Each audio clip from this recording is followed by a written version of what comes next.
unaona watu wengine yamshuna ala al-ardhi hauna. Utaona watu wale ambao wanatembea katika ardhi kwa nidhamu kubwa, kwa kumuelewa Mungu wao, utawaona hivi. Walladhina yamshuna, na wale ambao wanatembea yasauna ala al-ardh, wanatembea katika ardhi tajabburan wa takabburan wa inada. Wako wanaotembea katika ardhi kwa kiburi kikubwa kabisa katika ardhi hii. Wote hao, kwa mazingira yote hayo, tutaondoka katika ulimwengu wote, tutatoka. Sasa masala ya leo, tutaondokaje katika ulimwengu? Masala ya leo,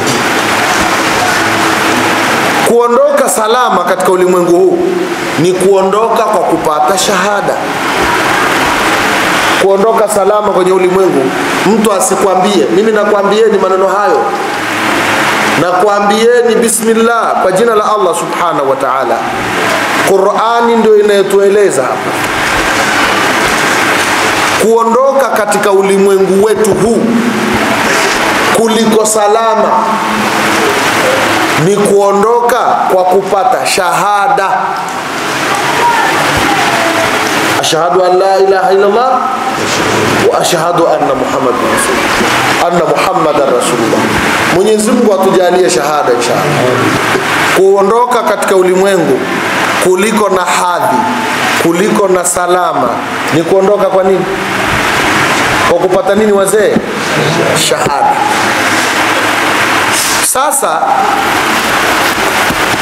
watakao ondoka na shahada ni watu walio na sifa hizi zifuatazo, mzisikilize hizo. Mtu ambaye ataondoka, atakayejaaliwa kupata shahada, basi ni uwe na sifa hizi ndio upate shahada. Tutaeleza kwa ufupi, na Mwenyezi Mungu Subhanahu wa Ta'ala atujalie kheri. Mwenyezi Mungu Subhanahu wa Ta'ala anatuambia kwanza, kabla hatujaeleza na kufafanua zaidi, la yamlikuna shafaa. Watu hawatokuwa na uwezo wa kupata shafaa, yani siku ya kiyama. La yamlikuna shafaa, watu hawatokuwa na uwezo, hawatomiliki shafaa kuipata, kwa maana ya kwamba la yashfauna, hawatoombea, wala yushaffa'u lahum, wala hawatoombewa. Walio na nafasi ya kuomba, haya, walio na nafasi ya kuombewa hawatopata shafaa. Siku gani? Siku ya kiyama.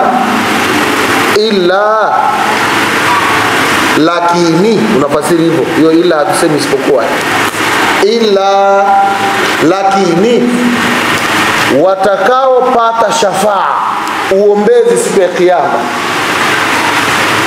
man ittakhadha, ni yule aliyefanya, aliyechukua, aliyefuata, inda arrahmani, mbele ya Mwenyezi Mungu mwingi wa rahma, aliyepata, aliyefuata, ahada. Nini ahadi? Ahadi ndio kitu gani? Ahadi tumeipata sisi, tunakumbuka toka yaumul ahadi wal mithaq. Ahadi inayokusudiwa hapa ni kalima ya shahada ya la ilaha illa Allah Muhammadun la ilaha illa Allah Muhammadun. La yamlikuna, hawatomiliki watu ash-shafaata, kuipata shafaa kwa kuombewa wala kuomba. Haya, atakayepewa daraja yote hiyo, illa isipokuwa man ittakhadha, yule aliyefuata, aliyefanya, inda arrahmani, mbele ya Mungu, ahada, kwa kupata ahadi. Mungu hapa ametaja ahadi, na tukafasiriwa ahadi ya hapa ni kalima ya shahada la ilaha illa Allah Muhammad. Siku ya kiyama watu hawatapata shafaa isipokuwa Muislamu. Kwanza tuelewane, hatapata shafaa siku ya kiyama isipokuwa nani? Watu watakuwa katika mawanja watakuwa katika taabu kubwa sana. Maana jua litakuwa limesogezwa hapo, alafu uwanja majasho, watu yatafika wengine humu majasho, hali itakuwa ni mbaya sana. Watu watamfuata Nabiullah Adam, mzee, wewe ndio umetuzaa, tusaidie, hii hali itakuwaje? Hebu tusaidie, tuombee. Hiyo sio kazi yako.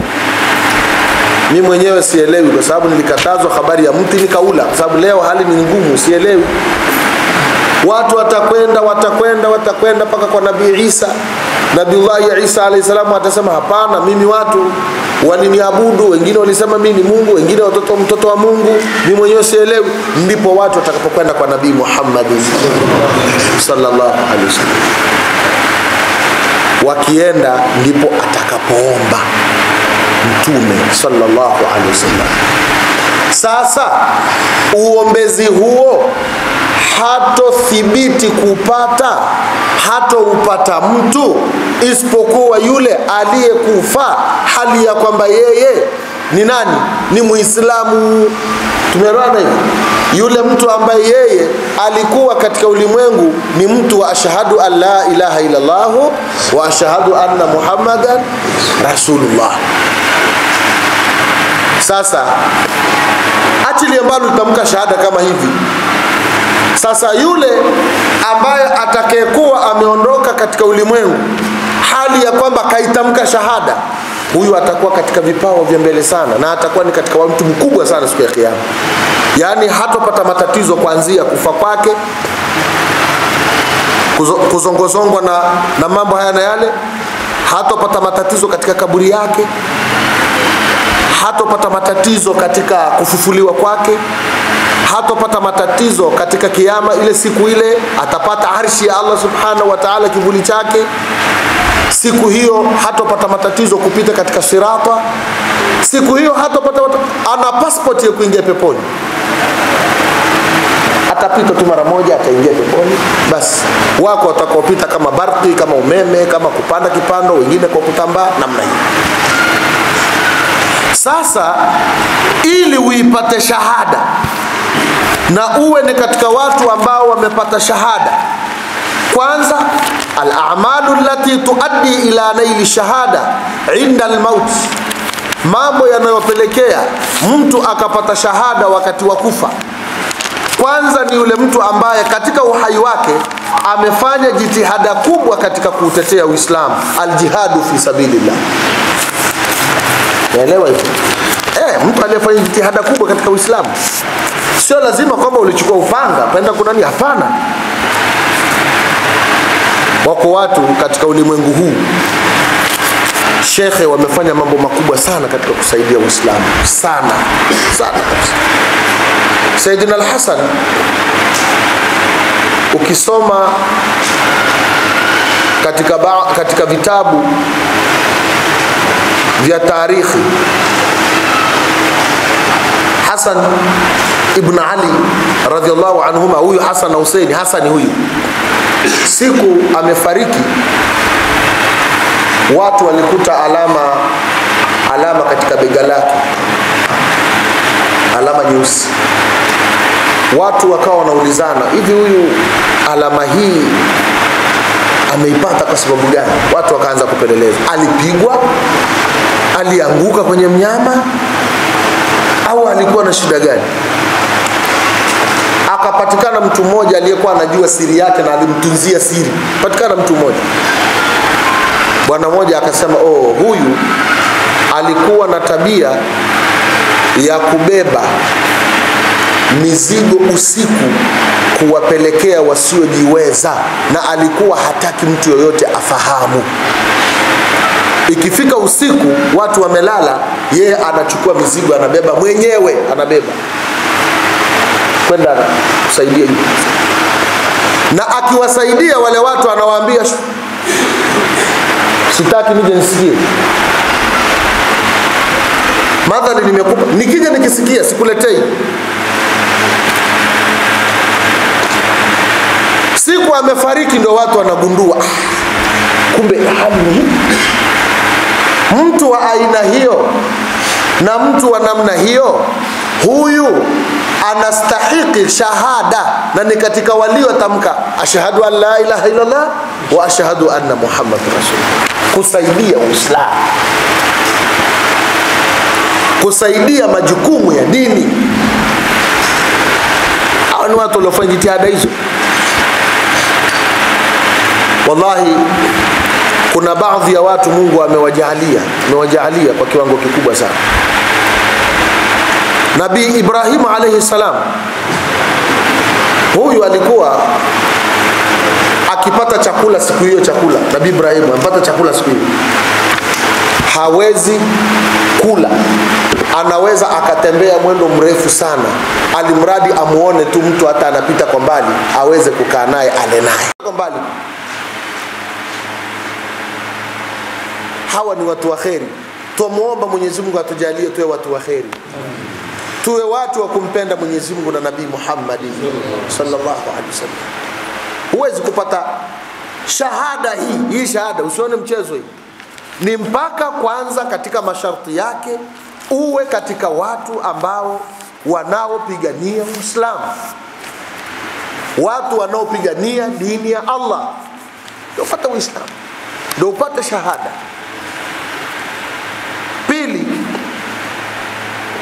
ni aniyatu sadiqa fi ibtighai wajhi Allah ta'ala, nia ya kweli katika kutaka radhi za Mungu. Sababu ya pili hiyo, nia ya kweli katika kutafuta radhi za Mungu.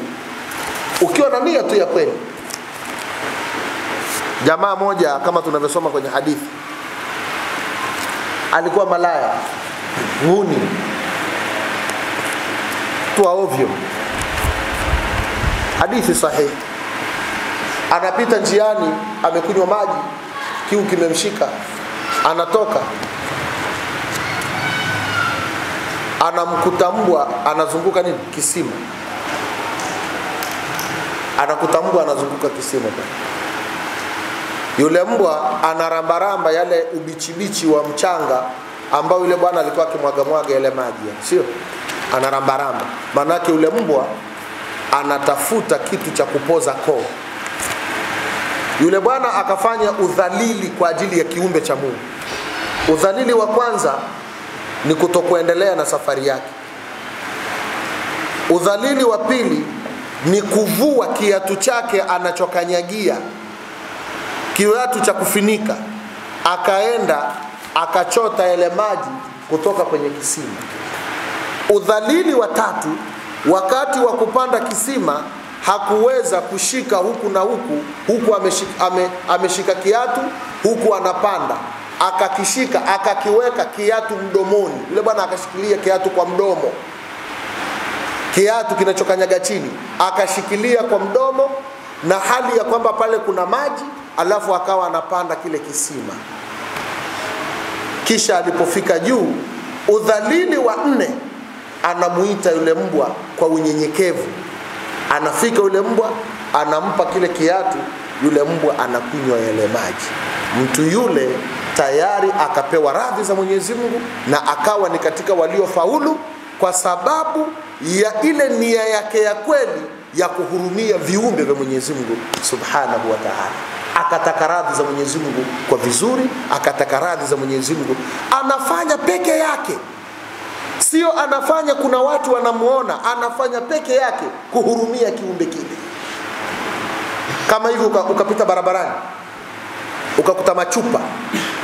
Watu saa zingine wanasafirisha mapombe haya. Mtu amepatikana ajali njiani, machupa yakasambaa. Unavunja safari yako, unachukua ufagio, au sivyo? Unaona hizi chupa zitakuja kudhuru viumbe wa Mungu, ukafanyaje? Ukaondoa. Basi katika vitu vitakavyoingiza mtu peponi ni kuondoa vitu vyenye kuwadhuru Waislamu katika maeneo yao. Jamani, tunaelewana hapa?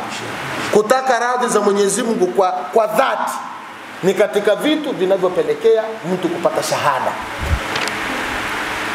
Sasa tunapokuwa darasani kama hivi, tunasema jamani, Mwenyezi Mungu atujalie tuondoke katika ulimwengu kwa shahada, tuwe tunatamka shahada.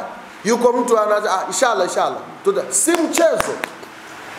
Shekhe, wakati sikio jasho jembamba linakutoka, pumzi zimebana, pumzi imekaa kama tundu la sindano, hujui inatokaje. Wakati huo ukumbuke kutamka Mungu si mchezo, ni mpaka Mungu akupe taufiki. Si mchezo ndugu yangu, ni mpaka Mungu akupe taufiki ya kutamka. Inshallah Mungu atupe taufiki katika hilo. Amen. Jambo lingine linalotupelekea inshallah kupata shahada, ridha alwalidain, ni kuwaridhisha wazazi wawili katika jambo la kumtii Allah subhanahu wa ta'ala, kupata radhi za wazazi wetu wawili. Radhi shekhe ya mzazi, hatuwezi kurudia kueleza kisa cha Alqama, tunaeleza kila siku. Lakini mzazi shekhe, mzazi katika nafsi yako usimuweke kuwa ni jamaa yako. Mzazi ni mzazi, mpende mzazi kuliko kila unachokipenda. Pende mzazi kuliko kile unachokipenda.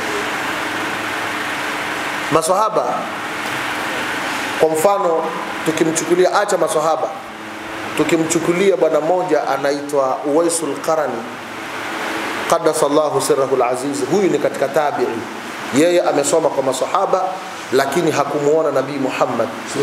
Uwaisul Qarani, Uwaisul Qarani ni wali wa Mungu, lakini katika vitu vilivyopelekea Uwaisul Qarani kupata radhi za Mungu ni kwa sababu ya kumdhalilikia na kumnyenyekea mama yake. Kumdhalilikia na kumnyenyekea mama yake Uwaisul Qarani. Kama tunavyoeleza siku zote, yule Alqama alinyimwa kutamka shahada, japo alikuwa sambamba na Mtume sallallahu alaihi wasallam na alikuwa anakwenda katika jihadi, lakini alinyimwa shahada kwa sababu alikuwa anamfadhilisha zaidi mke kuliko mama yake mzazi. Na mama kumbe na mzazi anaweza akawa na kitu moyoni lakini asikwambie, kwa sababu anajua akisema unaweza kupata madhara, lakini akawa ana kitu. Mzazi yuko hivyo. Vunja yako yote, futari zako, sijui nini, mmesahau kisa cha wale mabwana waliokuwa wameenda pangoni. Walipofika pangoni, pango likaziba.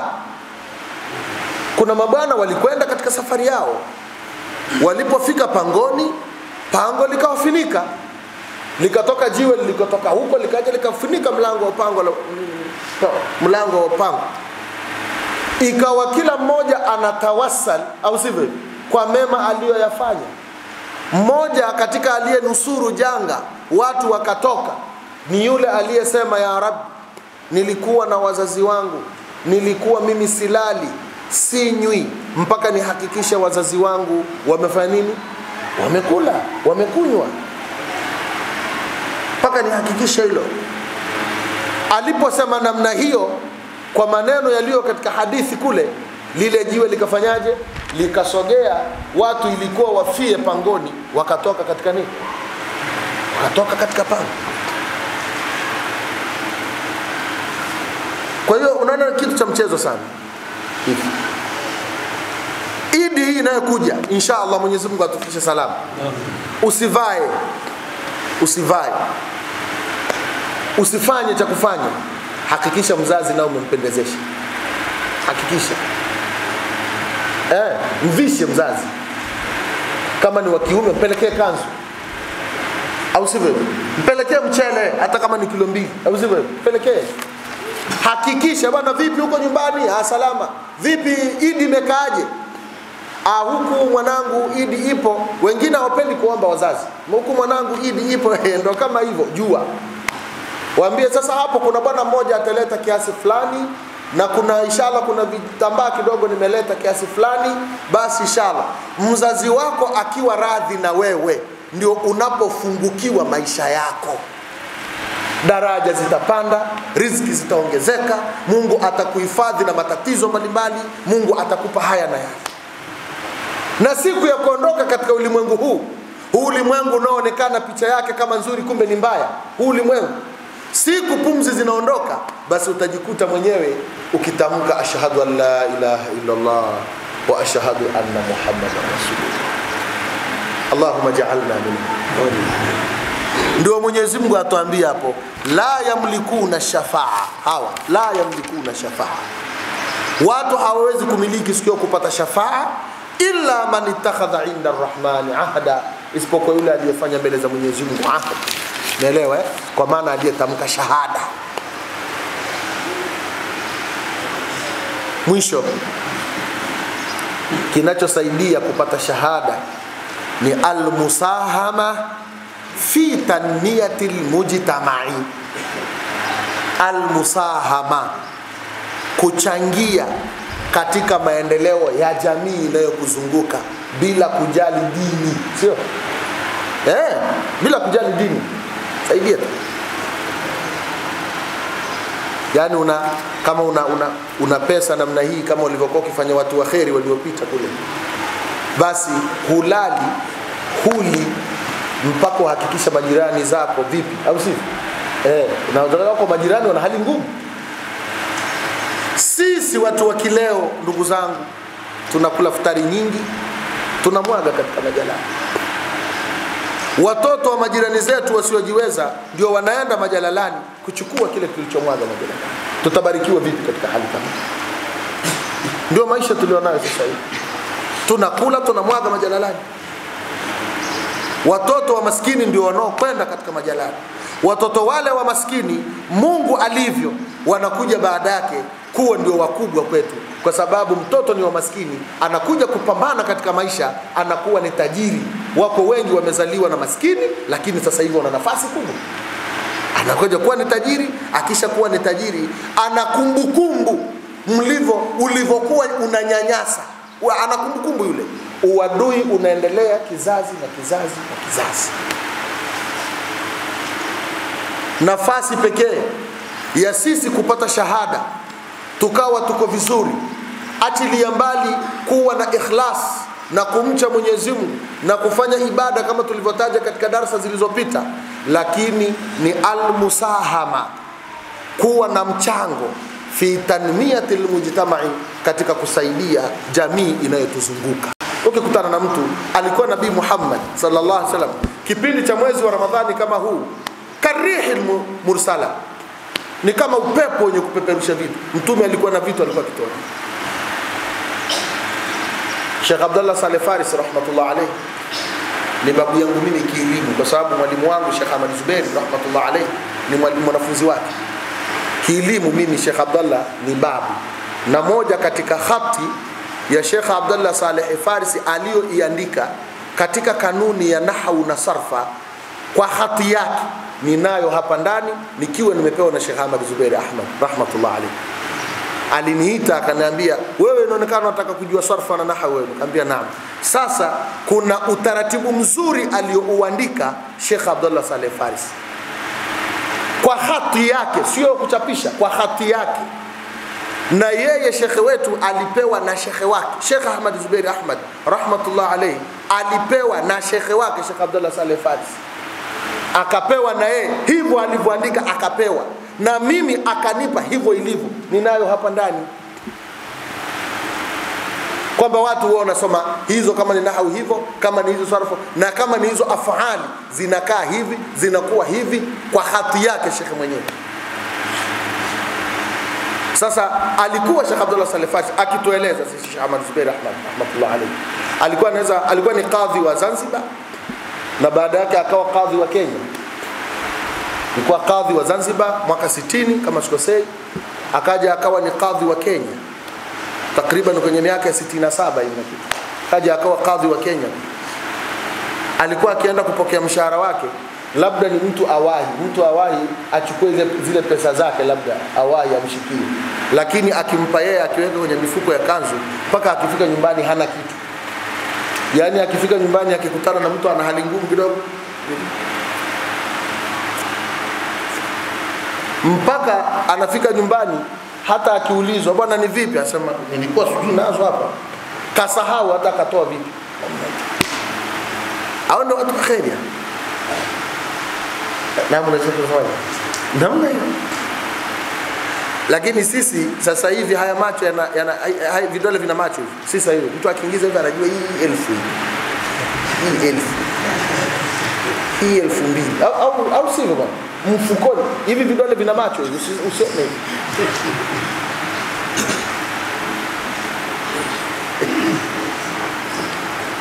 Darasa leo ni darasa ina mafunzo kwetu makubwa sana. Wallahi nakwambieni si jambo la mchezo.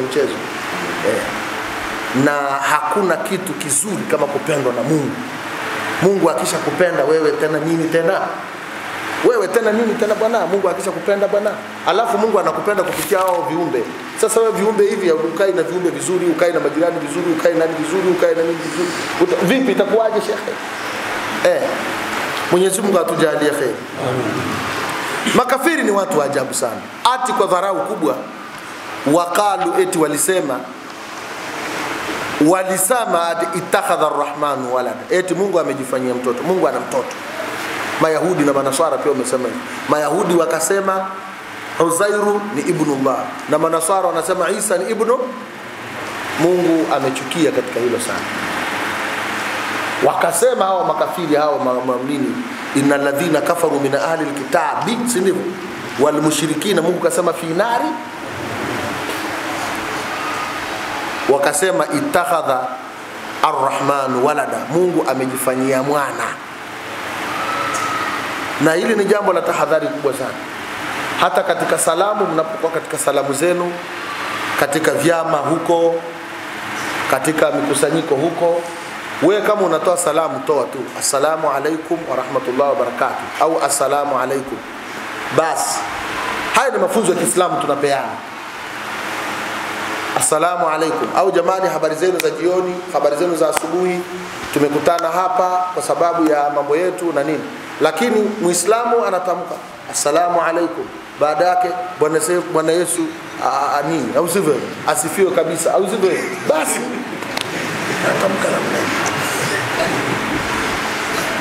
Au si amuoni namna hiyo, na kusema tu assalamu alaikum au sema tu jamani habari zenu za saa hizi, ladies and gentlemen au sivyo, kwamba wakike na mabibi na mabwana, salamu alaikum, leo tumekutana hapa kwa neema kubwa ya Mungu wetu kwamba tuna kitu kadha kadha kadha kadha. Lakini sasa mtu unaingia Bwana Yesu asifiwe sana au sivyo, milele amina au sivyo, hivi na nini. Hii si katika salamu za Kiislamu, si salamu za Kiislamu na sio ubaguzi. Hapana, ni katika taaluma ya Uislamu, sio ubaguzi. Ukisema hivyo sio, hatufanyi ubaguzi. Tunaeleza katika mafunzo yetu jinsi ambavyo inatakiwa. Jamani, tumeelewana? Walisema namna hiyo. Allah anasema laqad ji'tum shay'an idda, hakika mmekuja nyinyi mliosema hivyo, mnaosema kwamba Mungu ana mwana, mmekuja shay'an idda, meleka vizuri, na kitu kibaya sana. Laqad ji'tum, hakika mmekuja, mmeleta shay'an idda, mmeleta kitu kibaya sana. Takadu samawati, zinakaribia mbingu, yatafattarna, kupasuka, minhu, kutokana na hilo mlolisema. Hata mbingu zinakaribia kupasuka kwa sababu hiko mlichokisema. Ati Mungu ana mwana. Subhanakallahumma wa bihamdika ashhadu an la ilaha illa anta astaghfiruka wa atubu ilaik. Laqad ji'tum shay'an idda. Jamani, mmenielewa? Mungu hakuzaa wala hakuzaliwa. Ndio imani yetu sisi na ndivyo Mungu alivyotuambia. Na ukisema hivi ukosei, ndio sawa sawa. Walam yakul lahu sharikun fil mulki, si kama nimeeleka, hana mshirika katika ufalme wake. Waliokuja wote kuja kutueleza yanayofaa, wote waliokuja ni mitume wake, ni binadamu kama sisi, lakini ni waja wake yeye. Mungu amewatuma yeye kuja kwetu. Kwa hiyo hivyo wale waliotumwa ni binadamu, si watoto wa Mungu. Wale ni binadamu, kwa maana ya kwamba ni mitume waliotumwa kwetu sisi. Kwa hiyo Isa ni mtume wa Mungu. Jamani, tumeelewana? Isa ni mtume wa nani? Muhammad ni mtume wa nani? Musa ni mtume wa nani? Yusufu ni mtume wa nani? Ibrahimu ni mtume, namna hiyo.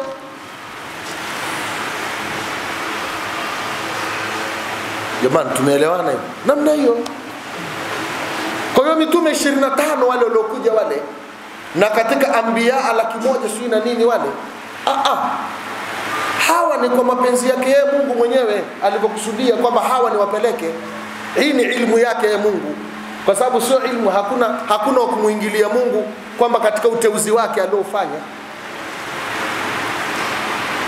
Kwa hiyo ukija ukishirikisha ukasema mtume katika mitume wa Mungu kwamba yeye ni mwana wa Mungu, asema Allah subhanahu, Mwenyezi Mungu asema laqad ji'tum shay'an idda, mmekuja na kitu kibaya sana.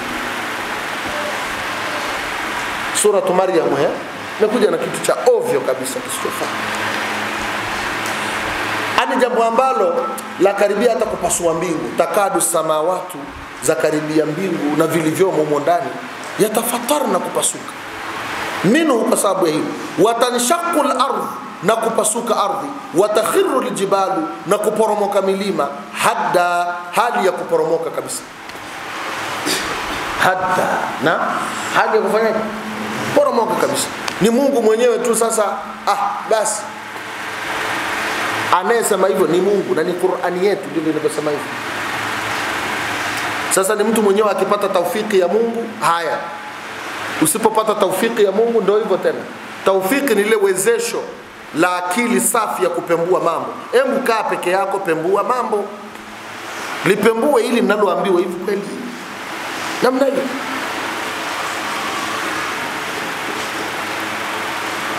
Andau lirrahmani, kwa kudai kwao hawa Mayahudi na Manaswara, kwa kudai kwao ati lirrahmani, eti Mwenyezi Mungu mwingi wa rahma, walada, eti anani.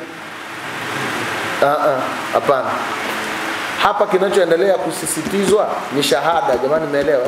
Shahada, kwa maana tufe hali ya kwamba na ashhadu an la ilaha illa Allah wa ashhadu anna Muhammadan rasul. Wama yambaghi, zote hizo ni taukidi. Tunaona aya zinajirudia rudia. Wama yambaghi, na haitakikani, lirrahmani, kwa Mwenyezi Mungu, ayattakhidha walada, kujifanyia mwana. Hilo haliwezekani. In kullu man fi samawati wal ardh, naam, in kullu man fi samawati wal ardh illa ati arrahman abda. Havikuwa vyote vilivyo katika mbingu na ardhi, havikuwa vyote vilivyo katika mbingu na ardhi, ila isipokuwa vyote vilivyo katika mbingu na ardhi siku hiyo, ati arrahman, vitamwendea Mwenyezi Mungu abdan, hali ya kuwa dhalili kabisa. Huyo Jibrili atakuwa ni dhalili mbele ya Mungu wake. Huyo malakul mauti anayetoa roho atakuwa dhalili mbele ya Mola wake. Sisi sote tutakuwa dhalili mbele ya Mola wetu. Na kama ni shafaa na kama ni shafaa, Mwenyezi Mungu Subhanahu wa Ta'ala anasema la yatakallamuna illa man adhina lahu arrahman, au sivyo? Hakuna atakayesema isipokuwa Mungu atakayempa ruhusa, waqala sawaba, na aseme sawa sawa. Tunarudia darasa zetu zilizopita na sentensi inayosema hatuna nafasi ya mtu kujiweka mtukufu mbele za watu kwa kudharau wengine na kudharau daraja zao, isipokuwa anaweza kufanya hivyo mtu tu asiyekuwa mcha Mungu.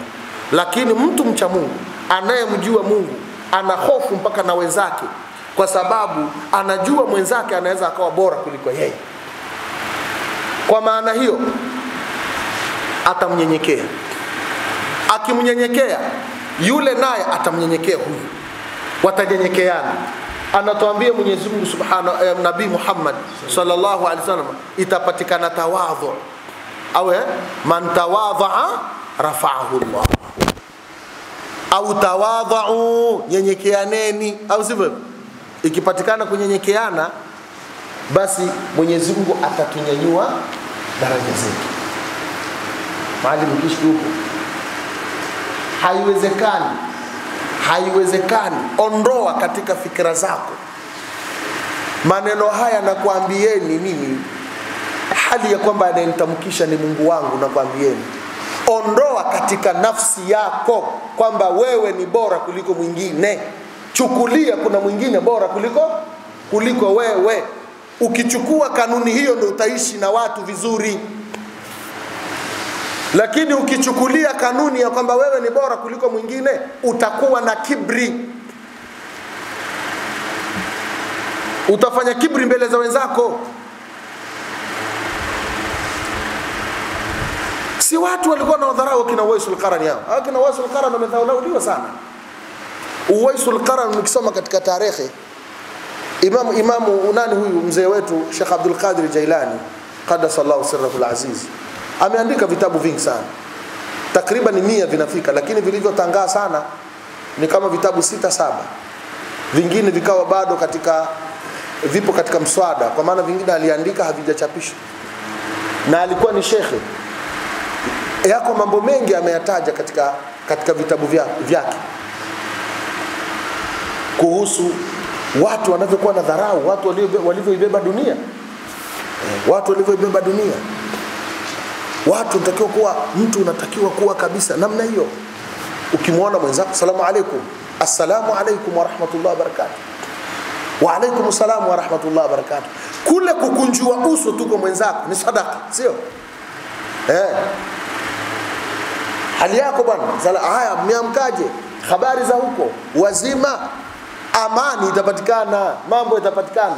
Lakini kila mmoja akiwa ni mkubwa, na hasa kwa hawa watu ambao hivi sasa wanasoma Qur'ani, sisi tunasoma Qur'ani sasa hivi, ukimwona mwenzako kama ni alimu mwenzako au ni nani mwenzako, basi utaona tazamani nani ataanza mwenzake salamu. Yani wanaona kama ukimwanza mwenzako salamu utakuwa dhalili, sio? Muanze wewe, sema assalamu alaykum wa rahmatullahi wa barakatuh, muanze wewe. Na yeye atasemaje? Assalamu alaykum wa alaykum assalamu wa rahmatullahi wa barakatuh. Ukizingatia ardhi hii si lolote, dunia hii si chochote, na wewe si chochote.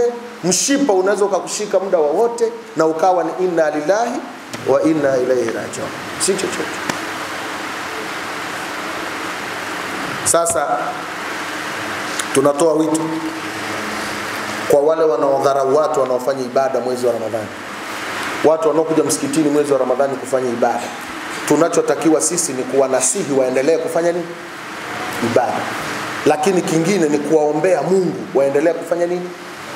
Ibada. Sema wale mnaoswali kwa ajili ya uji, au sivyo? Wale mnaokuja kumwaga maji hapa, hii si lugha ya Kiislamu, sio adabu.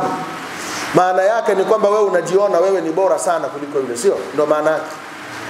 Sasa nakwambia basi Mungu alivyo, basi yule unayemdharau anaweza akawa na husnul khatima na mwisho mzuri, na wewe unayeleta dharau ukawa na mwisho mbaya. Mwenyezi Mungu atuepushe na hilo. Yule unayemwona hana maana anaweza akawa ni nini? La yaskhar qaumun an qaumin asa ayakunu khairan minhum. Watu hawa wasiwadharau hawa kuliko hawa. Wale wanaodharauliwa inawezekana wakawa bora kuliko hawa. Tunachofanya ni kuambia umuhimu wa kusali. Swala lingine la pili tunachowaambia ni kwamba Mwenyezi Mungu hapendi asiyeswali.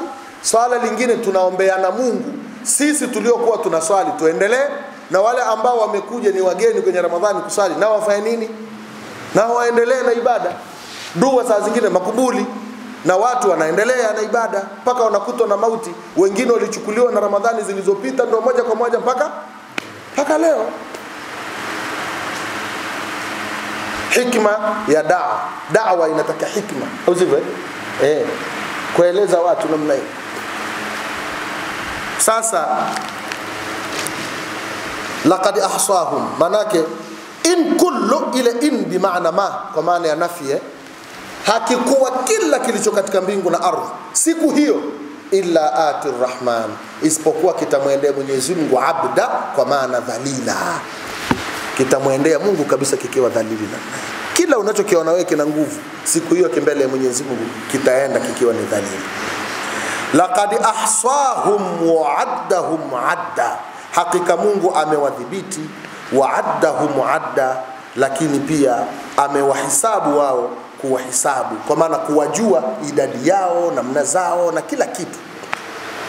Allah subhanahu wa ta'ala amewadhibiti kwa kuwajua idadi yao, na Mungu anajua idadi ya miti, majani yaliyopo, kilichopo, au sivyo? Allah subhanahu wa ta'ala amewadhibiti kwa kujua idadi yao.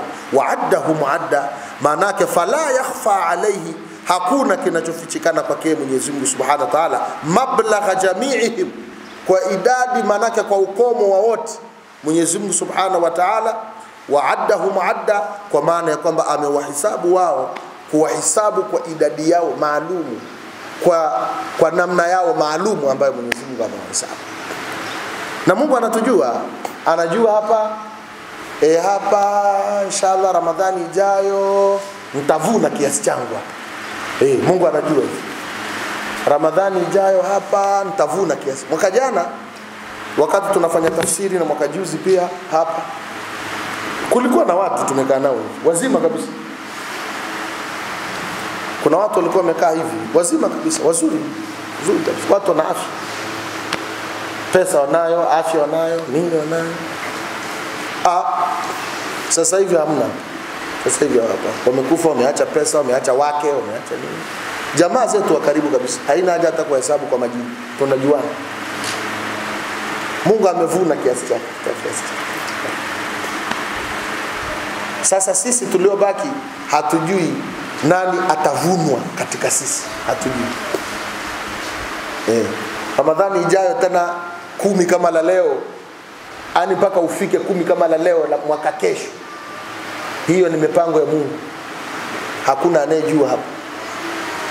Sasa je, unaweza kaomba dua ya kutokufa? Hakuna dua ya kutokufa. Dua ya kutokufa haipo, kufa kupo. Sema ya Rab, la tumituni ya Rab, Mungu usinifishi. Allahumma ya Rab, anta tuhyi fahini ya Rab, wala tumituni. Mpango huo haupo, kufa kupo. Kinachotakiwa kwetu sisi ni utekelezaji wa mambo yetu, maisha yetu tuyatengeneze yawe katika hali nzuri. Basi atakapokuja Israeli siku hiyo, alhamdulillah, kashafika jamaa, au sivyo? Kashafika, ashhadu an la ilaha illa Allah wa ashhadu anna Muhammad rasulullah. Basi kimoyo moyo namwambia kamata, chukua. Kamata, chukua. Ina shida gani? Chukua amana ya Mungu, anarudi na wewe. Basi na ukiwa kule akhera unaelewa yanayotendeka huku. Hii ni katika Ar-Ruh ya Ibn al-Qayyim, imetaja katika masala ya roho. Mtu anapokwenda akhera huku anafanya nini? Huwabi, ukubali. Unaelewa? Wewe nenda kwenye kaburi ya mzee wako au mamako au nani, alafu mwambie wewe mzee, najua tukana pale kwenye kaburi. Alafu anatakapopauka, nenda katukane. Hatutaki ushahidi mwingi zaidi. Siku moja, ili niwaambie jambo, sijawahi kusema, ndio sema leo. Niliwahi kumwambia mwenzangu katika wanafunzi wenzangu. Siku moja nilikuwa naandaa darasa ya nunge.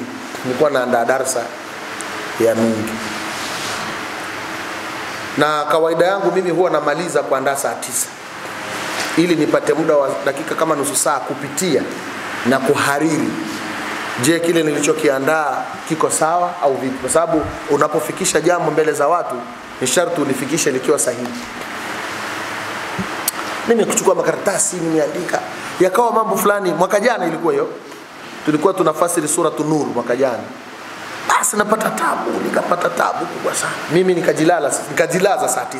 Nikaona kama kijiusingizi, nikaona ngoja nijilaze nipate nguvu kidogo, nijimwagie maji baadaye niweze kuondoka. Nimejilaza namna hii. Allahu akbar. Anakuja Sheikh Ahmad Zubairi Ahmad rahmatullah alayhi. Ananijia, anaambia, nini wewe Omar unapata tabu bwana? Si uangalie pale katika kitabu kile na kitabu kile, masala yote unayaandika ya nini haya? Haya nini hapa? Andika tu hapa na hapa na hapa, basi kitabu hiki na kitabu hiki na kitabu hiki, mistari mitatu yatosha. Nenda kawaeleza, watafahamu wale. Allahumma ighfir lahu warhamhu wasqih fi jannah. Sheikh pale pale nikakurupuka, nikakimbilia kwenye vitabu nilivyotajiwa, niko navyo pale, kwenda kufungua kweli nikakuta, kwenda hapa kweli yale yote niliyoyaandika nikaacha, nikachukua yale nikaondoka. Tayari au sivyo? Nikaondoka alhamdulillah, kufika mpaka kule nikawaeleza watu, na ikawa nimefahamika vizuri zaidi kuliko hata darasa zingine nilizoeleza. Nimefahamika vizuri zaidi. Sasa wanane nakwambia watu hawajui kinachoendelea huko. Yaani mpaka yale maandalizi unayoyafanya wanajua. Unapowasilisha wanajua. Kama unakuwa na tabia mbovu wanajua. Wazazi wetu waliombeleza haki. Kama unakuwa na hiki wanafahamu. Roho zile zina mawasiliano, zinafanya nini? Sasa wewe nini bwana unapata tabu bwana? Afa anajia unapata tabu. Kaja na kanzu yake na kofia yake, kanzu nyeupe na kofia yake. Nini unapata tabu wewe? Unaandika mambo mengi. Andika tu hivi. Waeleze tu hivi. Nilipotoka hapa nilikwenda kumwambia ndugu yangu Sheikh Abdul Musa. Nikamwambia bwana mimi leo ni Sheikh 1 2 3. Basi haipo hiyo. Si inatokea. Na unaweza ukawa kuna mambo yanakutatiza. Mwaka mmoja, sio juzi hapa, mwaka mmoja hivi, zamani kidogo, bado niko kule chini. Nilisema mimi naondoka Dodoma. Mimi nimefanya majaribio ya kuhama Dodoma mara 3 sijafanikiwa. Mara 3. Majaribio ya kutoka hapa sipataki mara ngapi? Sijafanikiwa, na ndio basi sitofanikiwa tena. Ndio bado niko. Mara ya kwanza nimefanya jaribio la kutaka kutoka, tabu zote nazipata za nini hizi hapa. Bora tu niende sijui wapi huko. Anakuja marhumu mzee wangu Sheikh Khamis Itara. Sheikh Khamis Itara Laya. Allahumma ighfir lahu warhamhu. Anakaa miguuni. Anakuja Sheikh Omar Bira babu yangu mzaa mama, anakaa kichwani. Naambie wewe. Basi wananionyesha tu. Wakafanyaje? Wakaondoka zao. Kuja kushtuka sikuwa na wazo hata moja kwamba niondoke wapi. Hapa. Sasa sisi tunacheza bwana, Mungu ndo anayejua Sheikh. Mungu ndo anayejua. Wale usoma katika Ar-Ruh ya Ibn al-Qayyim Sheikh, ndio utaona watu wakiwa huko wanavyoona huku roho zinavyokuwa na nini? Na mawasiliano. Katu hapo kila kitu siku hizi ni kupinga, kila kitu ni kupinga. Wa kulluhum ati, kila mmoja katika wao atamwendea Mungu yaumal qiyama, siku ya kiyama, farda moja. Kila mtu atakwenda moja. Leo vipi jamani? Inna lillahi wa inna ilaihi rajiun. Leo jamaa yetu fulani kachomoka. Tunakaa miezi 2, 3, 4, 5, inna lillahi wa inna ilaihi kachomoka. Hatujakaa vizuri, fulani kachomoka. Mpaka kuja kutamaki hapa baada ya miaka 10 hapa watu ambao wanatafutana bwana Yaani wale ndio wanatafutana. Watu baki wawili wangapi. Kuja kutamaki, hakuna wazee sasa hivi wakikaa anasema jamani sasa kupiga story naye nani? Yaani kuzungumza naye nani? Yaani kuna watu wazee inafikia hata mtu kuzungumza naye hana. Kwani watu hawapo? Maana yake yale yao ya kuzungumza ya kikwao hana. Namna hiyo. Au mnazaje? Kwa mfano sisi marika yetu sisi hapo tulipo, watu wote waondoke, alafu ukabaki peke yako. Sasa unaongea na nani? Namba. Inshallah. Tumeelewana vizuri. Kwa hiyo Mwenyezi Mungu atujalie kheri. Na hapo nadhani mnaonaje tuishie hapo ili tuje tuanze kesho innal ladhina amanu wa amilu salihat. Kesho tuwaelezee waumini. Muumini ni nani na ana sifa gani? Maana kusema waumini, ndugu waumini. Yuko shekhe mmoja alijitia kimbwe. Hakuna mbwembe kusema kwenye kusema hakuna mbwembe. Kwenye kusema sema tu hivi tunavyosema tujuane tu. Alijitia mbwembwe akawaambia Waislamu enye viumbwa kwa Allah. watu wakataka kumwangukia kumpiga, sisi viumbwa. Lakini kumbe jamaa yule alitia mbwembwe akiwa na maana viumbwa, kwa maana walioumbwa, viumbwa, yani kwa maana watu walioumbwa. Sasa wale jamaa wakachukulia viumbwa, sisi tumeambiwa viumbwa, sio, unanielewa vizuri? Sasa akadai viumbwa wa Allah, sema tu hiyo viumbe, au sivyo? Sasa anaenda kuleta mbwembwe, yani kujifanya hivi kwamba wewe ni mtu wa pwani sana. Hicho Kiswahili cha pwani chenye wala ukijui, au sivyo? Mtu anaenda Kiswahili cha pwani hivi wala hata ukijui hicho Kiswahili cha pwani kama. Takallami nasa maana yake bilughatihim, zungumza na watu kwa lugha zao, au sivyo? Hata mitume waliteremshwa kwa mujibu wa lugha za watu wao. Saa zingine hata neno likiwashinda la Kiswahili nitawaeleza Kikondoa kama itawezekana, au sivyo? Kwamba hili ni hivi, lengo ni ili mfanyaje muelewe. Au unasemaje kaka nani? Wafaqana Allah atupe shahada, Allah atujalie khairi, atujalie minal faizina. Katika darasa zetu hizi Mwenyezi Mungu atie baraka. Mwenyezi Mungu awahurumie wazazi wetu, mashekhe zetu, ndugu zetu waliotangulia mbele ya haki. Alhamdulillah rabbil alamin. والصلاة والسلام على أشرف الأنبياء والمرسلين. اللهم اجعلنا من الصائمين المقبولين ولا تجعلنا من الصائمين المردودين ولا من المغضوب عليهم ولا من الضالين برحمتك يا أرحم الراحمين. أشهد أن لا إله إلا الله ونستغفر الله. نسألك الجنة إلهي ونعوذ بك من النار. اللهم إنك عفو تحب العفو فاعف عنا. جزاكم الله خير. أحسنتم.